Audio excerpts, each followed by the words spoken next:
하나님 말씀 보겠습니다.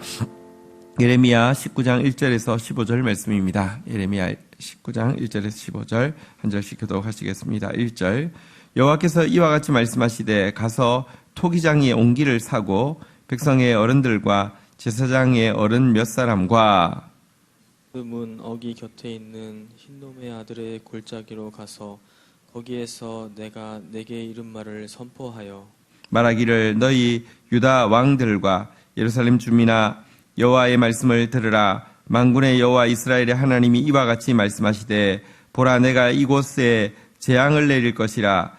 그것을 듣는 모든 자의 귀가 떨리리니 버리고 이곳을 불결하게 하며 이곳에서 자기와 자기 조상들과 유다 왕들이 알지 못하던 다른 신들에게 분향하며 무죄한 자의 피로 이곳에 채웠음이며 또 그들이 바알을 위하여 산당을 건축하고 자기 아들들을 바알에게 번제로 불살라 드렸나니 이는 내가 명령하거나 말하거나 뜻한 바가 아니니라. 그러므로 보라 다시는 이곳을 도벳이나 흰놈의 아들의 골짜기라 부르지 아니하고 오직 죽음의 골짜기라 부르는 날이 이를 것이라 여호와의 말이니라. 내가 이곳에서 유다와 예루살렘의 계획을 무너뜨려 그들로 그 대적 앞과 생명을 찾는 자의 손에 칼에 엎드러지게 하고 그 시체를 공중의 새와 땅의 짐승의 밥이 되게 하며 이 성읍으로 놀람과 조롱거리가 되게 하리니 그 모든 재앙으로 말미암아 지나는 자마다 놀라며 조롱할 것이며 그들이 그들의 원수와 그들의 생명을 찾는 자에게 둘러싸여 공경에 빠질 때에 내가 그들이 그들의 아들의 살, 딸의 살을 먹게 하고 또 각기 친구의 살을 먹게 하리라 하셨다 하고 너는 함께 가는 자의 목전에서 그 옹기를 깨트리고 그들에게 이르기를 만군의 여호와께서 이와 같이 말씀하시되 사람이 토기장이의 그릇을 한번 깨뜨리면 다시 완전하게 할 수 없나니 이와 같이 내가 이 백성과 이 성읍을 무너뜨리리니 도벳에 매장할 자리가 없을 만큼 매장하리라. 여호와의 말씀이니라. 내가 이곳과 그 가운데 주민에게 이같이 행하여 이 성읍으로 도벳 같게 할 것이니라. 예루살렘 집들과 유다 왕들의 집들이 그 집 위에서 하늘의 만상에 분향하고 다른 신들에게 전제를 부음으로 더러워졌은즉 도벳 땅처럼 되리라 하셨다 하라 하시니 내가 여호와께서 자기를 보내사 예언하게 하신 도벳에서 돌아와 여호와의 집들에 서서 모든 백성에게 말하되 15절 같이 읽겠습니다. 만군의 여호와 이스라엘의 하나님께서 이와 같이 말씀하시되 보라 내가 이 성읍에 대하여 선언한 모든 재앙을 이 성읍과 그 모든 촌락에 내리리니 이는 그들의 목을 곧게 하여 내 말을 듣지 아니함이라 하시니라. 아멘. 우리 지난 앞장에서는요 토기장이의 그 모습을 보고 또 이제 하나님께서 경고의 말씀을 주셨는데요. 오늘은 또 좀 다르게 그 다른 것을 보게 해 주셨습니다. 자, 우리 1절, 2절 우리 먼저 교독을 하도록 하겠습니다. 여호와께서 이와 같이 말씀하시되 가서 토기장이의 옹기를 사고 백성의 어른들과 제사장들의 어른 몇 사람과 지금은 어기 곁에 있는 흰놈의 아들의 골짜기로 가서 거기에서 내가 내게 이른 말을 선포하여 네, 앞장에서는 토기장이가 농로 위에다가 진흙을 빚고 있는 장면을 보여주셨다고 하면 이번에는 이제 토기장이가 그 빚어서 불에 구워서 완성한 옹기를 하나 사라고 했습니다. 그리고는 백성의 어른들, 제사장의 어른들 몇 사람과 함께 하시드 문 곁에 있는 흰놈의 아들 골짜기로 가라고 이야기했습니다. 하시드 문 그 어기에는 이제 흰놈의 골짜기로 가는 하시드문 어기에는 이 그 토기장이들이 이렇게 그 빚은 토기를 굽는 그 이제 그 뭐라고 하죠? 그 이제 그 굽는 그것들이 좀 몰려 있었다고 하고요. 또 여러분들 사실은 그릇을 완성하기 위해서 깨트리는 게 되게 많습니다. 마음에 안 들면 다 깨트리니까요. 그래서 바닥이 옹기 조각으로 이렇게 거의 막 깔려 있을 정도로 그런 지역으로 옹기를 하나 가지고 가라고 이렇게 이야기합니다. 백성의 지도자들 몇 명과 함께 가라고 했는데요. 이들은 왜 이 예레미야의 말을 듣고 갔을까요? 지금 백성의 지도자들은 계속 예레미야의 트집을 잡아서 예레미야를 죽이려고 또 예레미야를 고발하려고 하는데요. 아니나 다를까 예레미야가 같이 가자고 하니까 좋다고 따라간 것으로 보입니다. 자, 이곳에 가서 이렇게 먼저 심판을 선언하고 있습니다. 3절, 4절, 5절 교독을 하겠습니다. 말하기를 3절 너희 유다 왕들과 예루살렘 주민아 여호와의 말씀을 들으라. 만군의 여호와 이스라엘의 하나님이 이같이 말씀하시되 보라 내가 이곳에 재앙을 내릴 것이라. 그것을 듣는 모든 자의 귀가 떨리리니 이는 그들이 나를 버리고 이곳을 불결하게 하며 이곳에서 자기와 자기 조상들과 유다 왕들이 알지 못하던 다른 신들에게 분향하며 무죄한 자의 피로 이곳에 채웠음이며 5절 같이 읽읍시다. 시작. 또 그들이 바알을 위하여 산당을 건축하고 자기 아들들을 바알에게 번제로 불살라 드렸나니 이는 내가 명령하거나 말하거나 뜻한 바가 아니니라. 하나님께서는 이 가시드문 어기에서 이제 또 그 흰놈의 아들의 골짜기로 가는 길에서 재앙을 멸망을 선포하고 있습니다. 왜냐고 하면 이 그 흰놈의 아들의 골짜기는요 대표적인 우상 숭배의 장소였고요. 심지어 이곳에서 어떤 일이 있으냐고 하면 자기의 아들들을 태워서 신의 우상에게 바치는 일까지 하고 있음으로 말미암아 무죄한 피를 이렇게 무수히 흘리고 있었기 때문입니다. 여러분 어떻게 자기 아들을 이렇게 바칠 수 있을까요? 사실요, 우리가 하나님을 섬기지 않으면요, 하나님의 형상으로 만들어진 인간이지만, 사실 죄가 들어와 있기 때문에 우리 본성에 하나님이 우리를 지으시고 우리를 자녀라 부르셨기 때문에 하나님의 아버지가 맞는데요, 범죄하고 나서는요, 우리에 대해서 예수님께서 너희 아비는 마귀라고 이야기했는데요, 사실은요, 하나님 떠나면 우리 안에 들어와 있는 죄성 때문에 우리가 얼마나 사악해질 수 있는지, 마귀가 될 수 있는지를 여러분 인간은 여실히 보여줍니다. 근데 이와 같은 인심 제사는요, 한번 따라하겠습니다. 내가 명령하거나 말하거나 뜻한 바가 아니니라. 하나님 생각한 적도 없고 명한 적도 없고요. 이건 하나님 정말 역겨워하는 것인데도 여러분 인간이 하나님 떠나면 마귀적인 창조성이 있습니다. 마귀적인 파괴성이 있습니다. 그래서 이런 모습이 나왔는데요.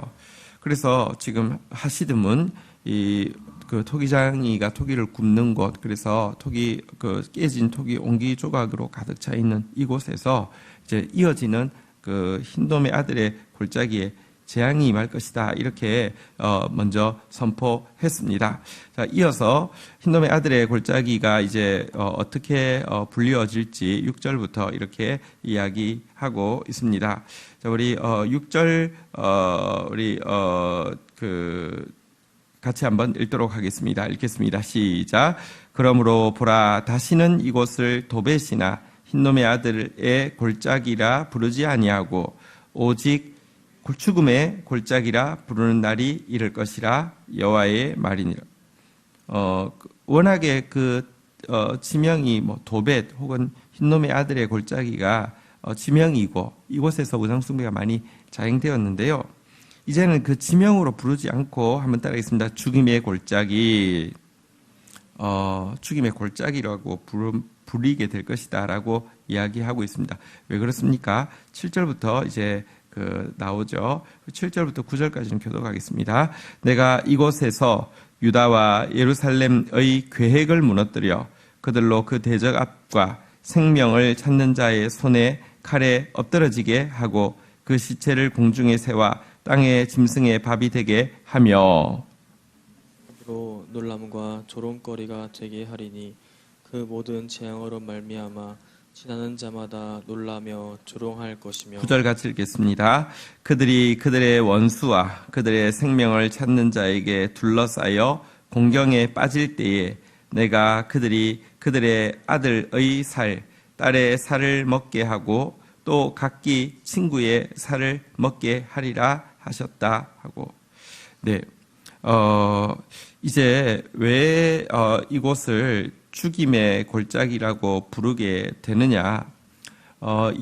이렇게 하나님이 명하거나 말하거나 뜻한 바 아닌 이 죄악으로 가득 채우고 있는 이 유다를요, 하나님께서 이제 대적의 칼에 붙이시게 될 것인데, 그러고 나면요, 시체가 너무 많아서 공중의 새, 땅의 들짐승이 처리할 수밖에 없게 될 것이고, 지나가는 모든 사람들이 조롱하는 장소가 되게 할 것이고, 또 포위되어 있는 예루살렘 안에서는요, 이제 기근으로 인해 가지고 사람들이 서로 자기 자녀와 친구를 잡아먹는 일을 경험하게 될 것이기 때문에 이제 이곳은 더 이상 그냥 고유 지명으로 부르지 않고 죽임의 골짜기라고 불리우는 일이 있을 것이다. 이렇게 지금 재앙을 선언하신 것입니다.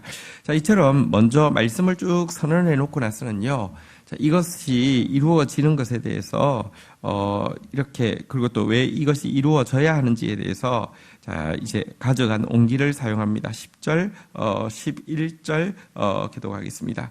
너는 함께 가는 자의 목전에서 그 옹기를 깨뜨리고 11절 읽겠습니다. 시작. 그들에게 이르기를 만군의 여호와께서 이와 같이 말씀하시되 사람이 토기장의 그릇을 한번 깨뜨리면 다시 완전하게 할 수 없나니 이와 같이 내가 이 백성과 이 성읍을 무너뜨리리니 도벳에 매장할 자리가 없을 만큼 매장하리라. 네. 그러면서 가져간 옹기를 그 지도자들 앞에서 깨트려 버렸습니다. 그리고는 하나님의 말씀을 전했습니다. 여러분, 그릇이 한번 깨지고 나면 다시 그릇으로 만들 수가 없습니다. 그걸 가루로 만들어 가지고 이렇게 할 수가 없잖아요, 그죠? 또 그걸 깨진 그릇을 손대면 손에 피납니다. 하나님께서 앞에 내용에서는요, 농로 위에 있는 진흙은 망가지면 뭉개가지고 다시 빚을 수 있지만 이 깨진 옹기는 다시 온전케 할 수 없다. 이렇게 이야기하면서 지금 너의 상태는 이 진흙의 상태가 아니라 깨진 옹기의 상태다. 여러분, 진흙도 성분은 이렇게 진흙이고요. 옹기도 성분은 진흙인데요. 무슨 차이가 있습니까? 이것은 다시 할 수 있습니다. 이것은 겸손을 상징하고요. 다시 어떻게 해볼 수가 없습니다. 이것은 교만을 상징합니다. 너의 교만이 찼기 때문에 이제는 깨질 것이고, 깨지고 나면은 다시는 온전하게 할 수 없다라고 이야기하는 것이고요. 이게 깨지는 것처럼 이 지금 그 하시드 문 앞에 막 길에 깨진 옹기 조각이 가득한 것처럼 이제 시체가 너무 많아서 이 땅에 묻고 묻어도 이제 더 이상 묻을 데가 없을 정도로 이 그 도벳이 이 죽임의 골짜기가 매장 이렇게 시체로 가득 차게 될 것이다. 이렇게 경고하고 있습니다. 왜 이런 일이 있는지 다시 한번 설명합니다. 12절, 13절입니다. 교독합니다. 여호와의 말씀이니라 내가 이곳과 그 가운데 주민에게 이같이 행하여 이 성읍으로 도벳같이 할 것이라. 예루살렘 집들과 유다 왕들의 집들이 그 집 위에서 하늘의 만상에 분향하고 다른 신들에게 전제를 부음으로 더러워졌은즉 도벳 땅처럼 되리라 하셨다 하라 하시니. 네, 이제 예루살렘도 예루살렘도 도벳처럼 죽임의 골짜기가 될 것이다라고 이야기하면서 이유가 무엇이라고 이야기하냐고 하면 13절 한번 보십시오. 한번 따라하겠습니다. 예루살렘의 집들과 유다 왕들의 집들이 그 집 위에서 뭐 했다고요? 하늘의 만상을 분향하고 다른 신에게 전제를 부음으로 더러워졌은즉 이렇게 되어 있습니다. 여러분, 우상숭배에 얼마나 흥황했냐고 하면 모든 집들의 옥상에, 모든 왕궁의 그 지붕에 하늘의 만상, 그러니까 하늘의 만상이란 해, 달, 별들을 이야기하는데요. 이런 하늘의 만상에 분향하는 것, 혹은 또 다른 우상에게 분향하는 것, 또 이렇게 제사 드리는 이것이요, 집집마다 있었다는 것입니다. 이렇게 우상 숭배가 충만하니 여러분, 하나님의 말씀하고 상관없이 이렇게 무죄한 피는 계속 흐를 수밖에 없고, 하나님의 형상과는 달리 마귀의 형상을 닮아서 자기 자식까지 불에 태워 죽이고 있는 이 지경이 되었으니, 이 성이 도백 골짜기, 죽임의 골짜기와 마찬가지로 죽임의 골짜기가 될 것이다. 이렇게 하나님께서 경고를 하고 있는 것입니다. 우리 다시 한번, 우리 죄인입니다. 우리는 티끌입니다. 우리가 근데요, 하나님은 우리의 그 진흙됨을 기억하신다라는 말이 있고요, 우리의 진흙됨을 불쌍히 여긴다는 표현이 성경에 나옵니다. 하나님, 내가 진흙에 지나지 않습니다. 나를 불쌍히 여겨 주옵소서라고 고백하면 언제든지 불쌍히 여기십니다. 여러분, 우리 죄인입니다. 그러나 겸손한 죄인 되어서요, 하나님의 손앞에서 언제나 무너지기만 하면, 녹아지기만 하면 하나님 다시 시작할 수 있고요. 우리 막 다시 시작하고 싶다는 생각 참 많이 하는데요, 다시 시작할 수도 없지만 다시 시작해도 바뀌지도 않습니다.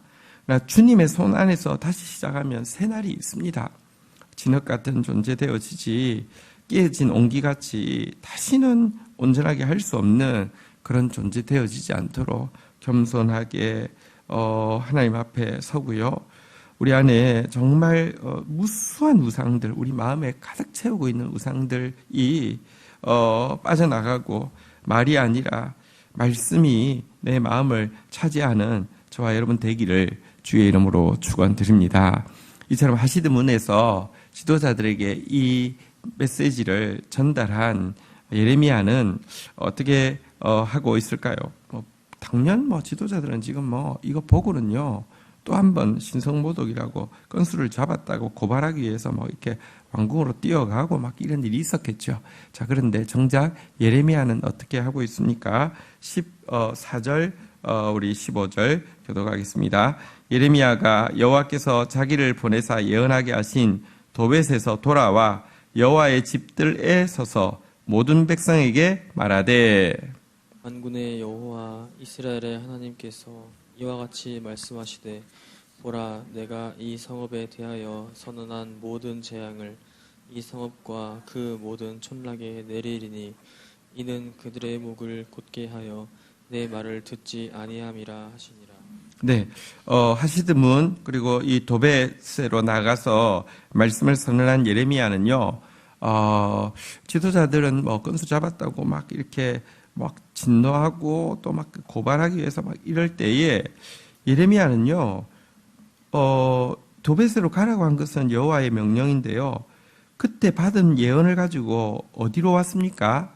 여호와의 집들로 왔습니다. 성전으로 왔다는 뜻이죠. 그리고 소수의 지도자에게 했던 이야기를 모든 백성에게 또 성전에 서서 이야기하고 있음을 보게 됩니다. 이야기의 내용인즉 이 성에 재앙을 내리겠다는 것입니다. 앞에 내용하고 같습니다. 이 성을 죽임의 골짜기로 바꾸겠다는 것입니다. 그 이유를 또 밝히고 있죠. 그 이유가 뭐라고요? 한번 더 하겠습니다. 목을 곧게 하여 내 말을 듣지 아니함이라. 심판의 이유는 정확하게 이야기하면 죄 때문이 아닙니다. 우리는 다 죄인입니다. 심판의 이유는요, 목을 곧게 하는 교만 때문이고요, 심판의 이유는요, 내 말을 듣지 않는 것 때문입니다. 죄인이라도요, 겸손하기만 하면요, 죄인이라도 주의 말씀이 들리기만 하면 살아납니다. 죽은 자도 살아납니다. 그러나 교만하여서 말씀을 듣지 아니하면 심판받을 수밖에 없는데요, 똑같은 메시지를 예루살렘 성전에 와서 다시 모든 백성들을 향해서 외치고 있습니다. 이것은 예레미야가 자기 백성들이 얼마나 돌이키기를 원하는지를 잘 보여주고 있는 장면입니다.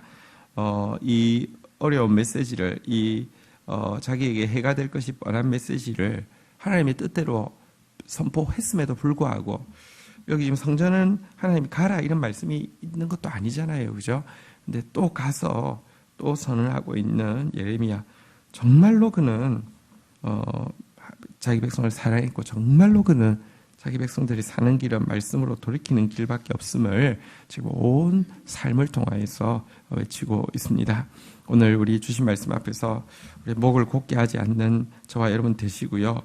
주의 말씀 듣고 순종하는 저와 여러분 되셔서 우리를 통하여서 마귀의 형상이 나타나는 것이 아니라 우리를 통하여서 선하신 하나님의 형상이 나타나는 예레미야 같은 삶을 살게 되기를 주의 이름으로 축원드립니다. 주신 말씀 붙잡고 우리 주님 앞에 나아가 기도하는 시간 가지도록 하겠습니다. 함께 기도하시겠습니다. 하나님 아버지, 오늘 주님이 우리에게 보여주시는 마음은 하나님 어떻게든지 진멸하고 싶지 않고 어떻게든지 겸손하기만 하면 회복시켜 주시되 더 온전하게 더 새롭게 회복시켜 주시기를 원하시지만 우리에게 있는 그 목이 고듬이 우리에게 있는 주의 말씀 듣지 아니함이 얼마나 우리를 마귀의 모습으로 전락시키고 얼마나 우리에게 재앙을 자초하는지를 보여주셨습니다. 하나님, 주의 손 위에 들린 부드러운 진흙만 되어지지 절대로 하나님을 찌르고 또 사람들을 찌르는 옹기조각 되지 않도록 저희들을 오늘도 주의 긍휼로 은혜로 하나님 주의 또 징계로 녹여주시기를 간절히 간구하고 소원합니다. 하나님 아버지, 예레미야의 모습을 통해서 당신의 마음을 계시하여 주셨습니다. 어떻게든지 우리가 돌이키기를 원하고 어떻게든지 우리가 주의 말씀 듣기를 원하시는 주님, 오늘 정말 말씀의 도전 앞에서 다시 한번 돌이켜 주의 음성을 들으며 주님이 명하신 것, 주님이 말하신 것, 주님이 뜻하신 것이 우리의 형상 가운데 새겨지며 우리의 생활 가운데 드러날 수 있도록 은혜를 더하여 주옵소서. 감사합니다. 예수님의 이름으로 기도 올립니다. 아멘.